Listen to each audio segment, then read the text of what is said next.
leen jaajëfal ci ànd beeg AVS TV kii di Serigne Cheikh Niane yëkkati woon ay kàddu jëmale ko ci kii di Gaston Mbengue di wax ne na ñibbisi si fii ci réewum Sénégal ndax li koy faj fii la nekk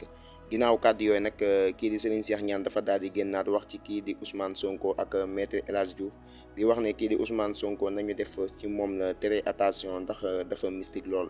di wax ni nañu def très attention ci Ousmane Sonko ndax dafa mystique ginnaaw kàddu yooyu nag mu waxaat ci kii di maître El Hadji Diouf ne moom itam na daal di jug ci boppam lu ko may du baax ci moom tey dina metti ci moom lool kàddu yooyu nag ki ko xam ne mi ngi wuyoo ci turu Serigne Cheikh Niane mbokk yi ginnaaw àtte bi dogal bi wàcc ci kaw kii di président Ousmane Sonko ndaw ñi nga xam ne ñoo féetee foofee ca diwaanu Mbour démb amal fa ay yëngu-yëngu yu metti foofee ca diwaanu Mbour ba daal di fay tàll tolloog ñaari biisu dem dikk foofee ca diwaanu Mbour mbokk yi loolu nag li ko waral mooy dogal bi nga xam ne daal dinañ koy teg ci kaw Ousmane Sonko muy 3 mois yi nga ko tëj avec sursis loolu yi waral ndaw ñi nga xam ne ñoo féetee foofee ca diwaanu Mbour daal di fay amal ay yëngu-yëngu yu metti ba daal di fay taal ñaari biisu dem dikk yëngu-yëngu yi nag yaatu na woon lool fii ci réewum Sénégal fu ci mel ni Ziguinchor Mbour ak Dakar mbokk yi di leen jaajëfal ci ànd beeg AVS TV di leen wax ngeen wéy di abonné tey activer cloche de notification bi jërë ngeen jëf.